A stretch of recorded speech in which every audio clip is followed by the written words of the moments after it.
మీ కుటుంబ శాంతి, ఆరోగ్యం, ఆర్థిక అభివృద్ధి కోసం రుద్రాక్ష మహాపూజలో తప్పక పాల్గొనండి. ఇప్పుడే నమోదు చేసుకోండి. నమస్తే రమగారు. నమస్తే జయ. రమగారు, పెళ్లి చూపులు, అమ్మాయి కానీ అబ్బాయి కానీ పెళ్లి చూపులకి వెళ్ళే ముందు ఇరు కుటుంబాలు అసలు ఏం చూసుకోవాలండి? అంటే పెళ్లి సంబంధాలు చూసేటప్పుడు ఏం చూడాలంటావు? సంబంధం అయిపోయి అంతా ఓకే అయినాకే కదా పెళ్లి చూపులకి వెళ్తారు. అలా అంటే ఇదివరకు రోజులు మారినాయి కదా, అసలు ఈ జనరేషన్కి మనం ఎట్లా మాట్లాడుకోవాలో కూడా తెలియని పరిస్థితి కదండి. చూపులకేముంది, చూపులు అని ఏదో మాట చెప్తారు. అమ్మ నాన్న, పిల్లాడు, మేనత్త, మేనమామ, బాబాయి, తాతయ్య వెళ్ళే రోజులైతే లేవు. ఏవో సినిమాల్లో బాగా కనపడుతున్నాయి. హెచ్చుగా అమ్మాయి అబ్బాయి కలుస్తున్నారు ఎక్కడో చోట, చాలా ఇళ్లలో కదా. ఆ తర్వాత పేరెంట్స్ కలిసి కూర్చొని మాట్లాడుతున్నారు. మామయ్యలు, తాతయ్యలు, మేనమామల్ని, ముత్తవ తల్లుల్ని పిలిచే రోజైతే అసలు తగ్గిపోయింది. అమ్మాయి పెళ్లి కుదిరింది అని తాత నాయనమ్మ కూడా అమ్మ నాన్న జస్ట్ ఇన్ఫార్మ్ చేస్తున్నారు. పెద్దవాళ్ళని ఇన్వాల్వ్ చేయడం మానేసాం. అన్ని చోట్ల కాదు కానీ ఓవరాల్గా మానేసినట్టే. మనం దానికి సినిమాలు కూడా దానికి దోహదపడుతూ ఉంటాయి. మనకు కొంచెం తమిళ సినిమాలు చూస్తే పెళ్లి సంబంధం అనగానే అందరూ కట్టకట్టుకుని వెళ్తున్నట్టుగా చూపిస్తారు. ఇప్పటికీ మన దగ్గర పెళ్లి సంబంధం అనగానే అమ్మాయి అబ్బాయి మాట్లాడుకున్నట్టుగా చూపిస్తున్నారు కొత్తగా. ఇవాళ రేపు కరెక్ట్గా చెప్పారు. అంతే. అవును, తమిళ సినిమాలు ఇప్పటికీ కూడా వాళ్ళ పంచెలు, పట్టు చీరలు, జెండా పువ్వులు అవి మార్చరు. మన వాళ్ళు స్టైలిష్గా జుట్లు విరబోసుకున్న వాళ్ళు కానీ మనం అంతా హిందీ వాళ్ళని ఇమిటేట్ చేస్తాం ఇవాళ రేపు. నిజమే జయ, నేనేమి ఇది ఎక్కిరించటం కాదు, అవును అట్లాగే జరుగుతుంది కదా. మనకి ఇటీవల కాలంలో మా అక్కయ్య కూతురు పెళ్ళైంది అంటే మగపిల్లల పెళ్ళిళ్ళు వాటంతా అయిపోయినాయి అనుకో, ఏదో రకంగా. అమ్మాయి పెళ్ళికి మాత్రం పిల్లాడు మాట్లాడుకున్నారు. వాళ్ళమ్మా నాన్న వీళ్ళమ్మా నాన్న కలుసుకున్నారు. ఆ తర్వాత వాళ్ళమ్మా నాన్నకి వీళ్ళమ్మా నాన్నకి వాళ్ళు చెప్పుకున్నారు, మా పిల్లగారికి వీళ్ళతో ఫలానా వాళ్ళ పిల్లతో సంబంధం కుదిరిద్ది. అంతే. గుంపుగా పోయి మేమేమి పెళ్లి చూపులకి వాటికి వెళ్ళాల. పెళ్లి చూపులకి వెళ్ళిన 1-2 చోట్ల పెళ్లి చూపులకి జనాలు వచ్చింది చూసాం కానీ అవేం పెద్దగా సక్సెస్ కాల. ఈ గోలంతా ఎతుకు సింపుల్గా మనం ప్రచారం కూడా కదగా. వాళ్ళు 6 మంది వస్తారు, అందరూ మనతో మాట్లాడతారు, అక్కర్లేని వ్యవహారాలు. ఈ గోలంతా ఎందుకు, హాయిగా ఇలా చేద్దాం అని పెట్టుకుంటున్నారు. ఇదంతా పెళ్లి చూపులు అనగా ఇదివరకు పెళ్లి చూపులకి వచ్చిన వాళ్ళ కోసం స్వీట్లని, హాట్లని, ఇల్లు సర్దుకోవటం, సామాన్లు సవరించుకోవటం, వాళ్ళని వ్యవహారాలు ఉండేవి. ఇప్పుడు ఆ గోల ఏం లేదు. పోతారు హాయిగా వాళ్ళ దారి వాళ్ళు ఏ హోటల్లోనో గిట్లోనో ఎక్కడో మాట్లాడుకుంటారు. ఇళ్లలో కూడా కాదు, ఇళ్లలో ఆ కల్చర్ కూడా మానేసాం. అది మానేసాం. కాకపోతే ఒక సంబంధం అంటూ కుదిరిస్తే జనరల్గా చూసేవి వాళ్ళవి మనవి గోత్రాలు అంటే ఒకే క్యాస్ట్లో పెళ్లి చేసుకునేటప్పుడు తర్వాత వాళ్ళ చుట్టాలు ఎవరు, వాళ్ళ పక్కాలు ఏమిటి, ఈయన ఉద్యోగం ఏమిటి, పిల్ల తండ్రి ఏం చేస్తాడు, లేదా పిల్లాడి తండ్రి ఏం చేస్తాడు, తల్లి ఏం చేస్తుంది, వాళ్ళ పిన్ని, వాళ్ళ బాబాయ్, వాళ్ళకి ఎంతమంది అక్క చెల్లెళ్ళు, అన్నదమ్ములు, ఫ్యామిలీతో వాళ్ళకి సంబంధ బాంధవ్యాలు ఉన్నాయా, వీళ్ళు ఏమైనా ఆయనకు కానీ ఆవిడకి కానీ రెండో పెళ్ళా, ఫస్ట్ మ్యారేజెసేనా, ఇవి ఎంక్వైరీ చేసుకుంటారు ఎవరైనా జనరల్గా చేసేది. తర్వాత ఉద్యోగాలు, అబ్బాయి ఉద్యోగం ఏమిటి, అతను ఎక్కడ చదివాడు, ప్రొఫైల్, జాబ్ ప్రొఫైల్, ఆ తండ్రి జాబ్ ప్రొఫైలు. మనకి రేపొద్దున ఏంటంటే మన పిల్ల మీద వీళ్ళ బాధ్యత పడకూడదు. అమ్మా నాన్న ఇద్దరు ఉద్యోగస్తులైతే మన పని రిటైర్మెంట్ తర్వాత వాళ్ళ డబ్బులు వాళ్ళకి వస్తాయి. మనుషుల్ని బాధ్యతగా చూడాలి, డబ్బు సమస్యలు లేకుండా ఉండాలి. ఇది ఒకటి చూస్తారు. అన్ని చోట్ల అది కుదరదు అనుకో. ఆస్తి స్వాస్తి ఏమున్నాయి, ఏవో ఇల్లుంది వాకిలు ఉంది చెప్తారు. అవి ఏమైనా స్ప్లిట్స్లో ఉన్నాయా, ఉమ్మడి కుటుంబాల నుంచి వస్తాయా, వీళ్ళకి ఉమ్మడి ఆస్తా, ఏమిస్తారు పిల్లకి లేదా పిల్లాడికి, ఏమొస్తుంది వెనకాల. అంటే ఇదంతా కూడా వాటితో పెళ్ళిళ్ళు అని అడిగితే వాటితోటే కాదు కానీ అవి కావాల్సిందే కూడా. అంతే కదా, మనం ఎంత కాదన్నా అది అవునే. అంతే కదా. వంశపారంపర్యంగా వచ్చే ఆస్తులతో పాటు అనారోగ్యాలు ఏమైనా ఉన్నాయా అని ఈ రోజున అడగాలి, కనుక్కోవాల్సింది. చాలామంది అడుగుతున్నారు కూడా, బ్లడ్ టెస్ట్లు అవి చేయించేవాళ్ళు, అది కూడా కనపడుతుంది కదా, బ్లడ్ టెస్ట్ చేయిస్తారు. అవును, మేము చేయిస్తాము, మా పిల్ల రిపోర్ట్స్ ఇవి, మీ అబ్బాయి రిపోర్ట్స్ ఇవ్వండి అని. దీంతోపాటు ఇంకో జాబులు, ఉద్యోగాలు, ఎక్కడ చదివారు, చదివిన చోట ఎట్లా ఉన్నారు, అక్కడ కాలేజీ, ఎవరైనా ఫ్రెండ్స్, కామన్ ఫ్రెండ్స్ ఉన్నారా, అబ్రాడ్లో కనుక ఉద్యోగస్తులు అయితే మాత్రం ఖచ్చితంగా మనం ఎంక్వైరీ చేసుకోవాలి కదండి. అబ్రాడ్లోనే కాదు, ఇండియాలో కూడా ప్రతి చోట కూడా జాబ్ ప్రొఫైల్ ఖచ్చితంగా మనకి తెలియాలి, అటు ఇటు కూడా. ఇది వాళ్ళు తుమ్మితే ఊడే ముక్కైతే ఆ ఉద్యోగాన్ని చూసుకుని దిగితే కష్టం కదా. అవును కదా. పిల్లకి పేరుతో ఒక అమ్మాయిదే అనుకోండి, అమ్మాయికి దగ్గర ఎంత బంగారం ఉంది, పిల్లకి ఏం బంగారం పెడతారు, ఇంతకుముందు వర్క్ చేసినప్పుడు అమ్మాయి ఆ డబ్బుని ఏం చేసింది, అవి అడుగుతున్నారు. అడగాలి అని చెప్పట్లా, అడుగుతున్నారు అని చెప్తున్నా. అబ్బాయి ఏం చేశాడో కూడా చెప్పాలిగా. అప్పుడు ఖచ్చితంగా.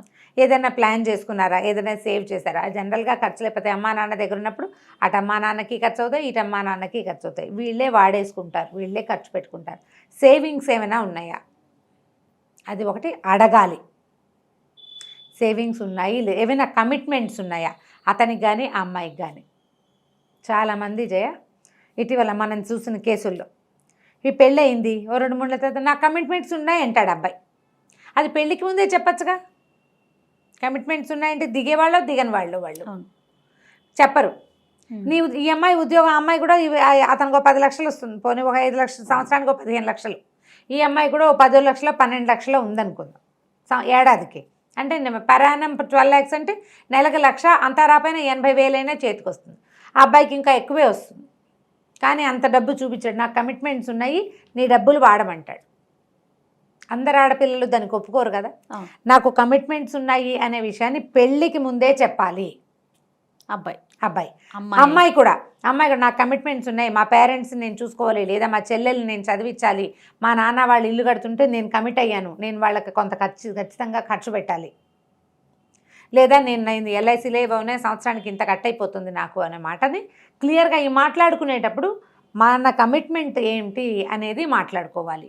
ఇవన్నీ ఒడంబడ్డాకే పెళ్లి చూపులు, పెద్దవాళ్ళు నలుగురు కూర్చునేది.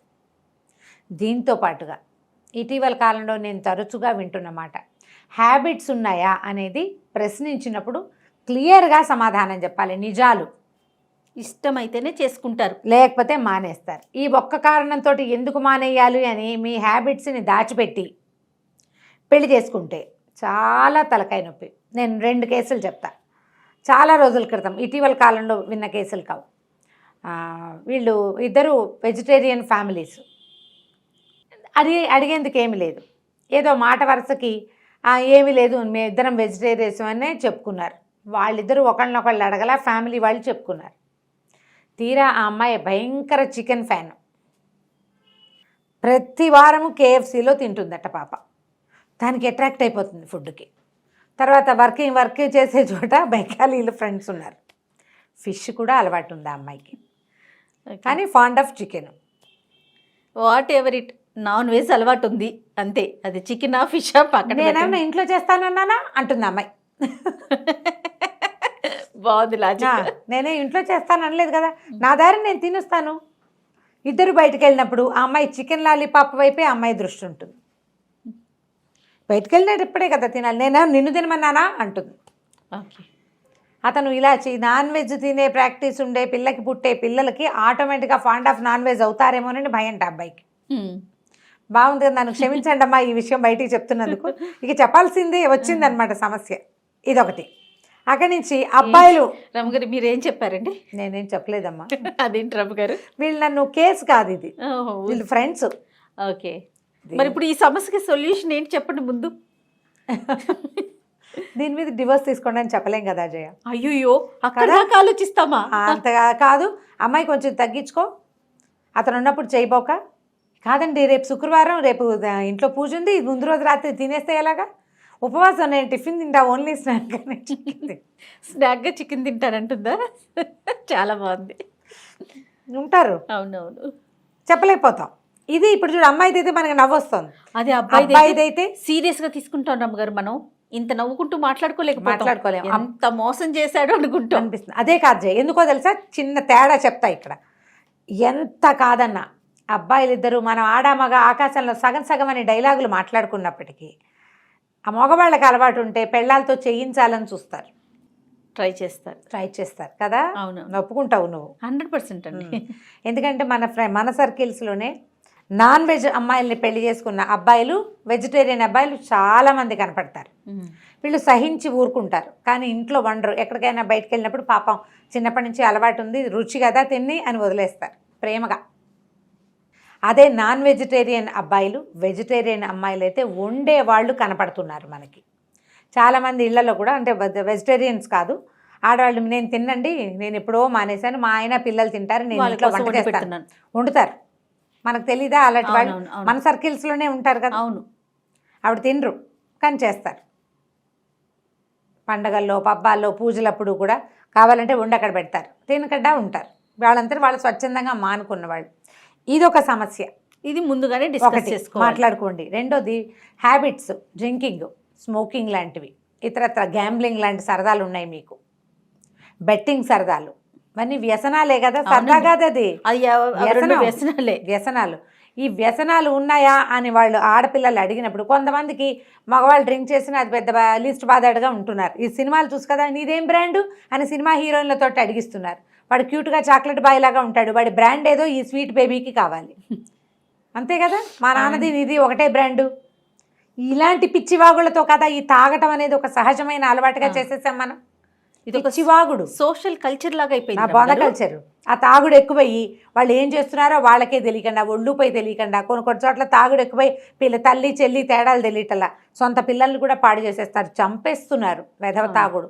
ఇది చాలా సహజమైన క్రియగా సినిమాలు చూపించి నేను ఒకళ్ళని అంటలా, అందరూ అంతే. అవును, ఇప్పుడు అభ్యంతరం లేని అమ్మాయిలు ఉంటారు, అభ్యంతరం ఉండే అమ్మాయిలు ఉంటారు. నీ దగ్గర ఉన్న నిజం ఏమిటో అబ్బాయి చెప్పి తీరాలి. మా పిల్లాడికి ఏం హ్యాబిట్స్ లేవని వెనకేసుకురాకండి తల్లులు, వాడికి అలవాటు ఉంది, హ్యాబిట్స్ ఉన్నాయి అని ఓపెన్గా ఒప్పుకోండి.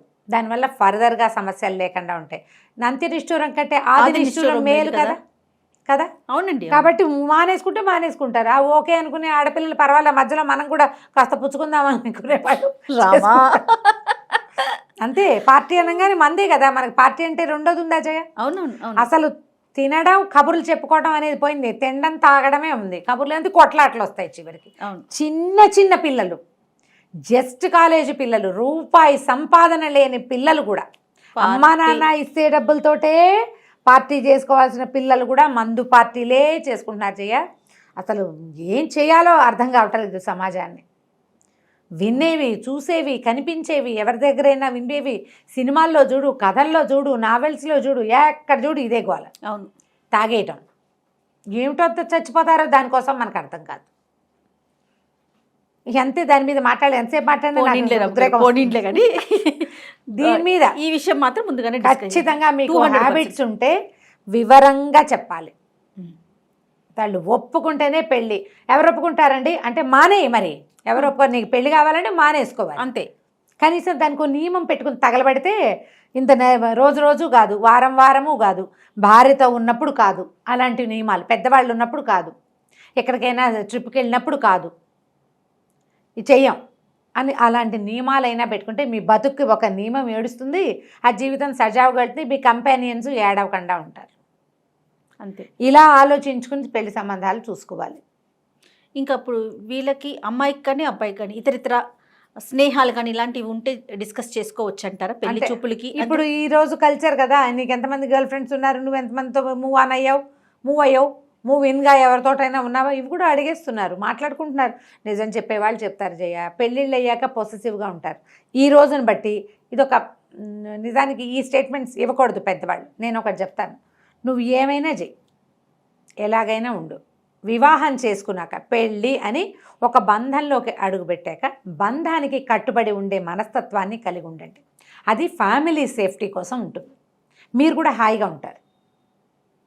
పెళ్ళికి ముందు రకరకాల వ్యవహారాలు ఎవరికైనా ఉంటున్నాయి. ఈ రోజున పెళ్లి చేసుకున్నాకైనా సరిగ్గా ఉండు, అది తప్పే.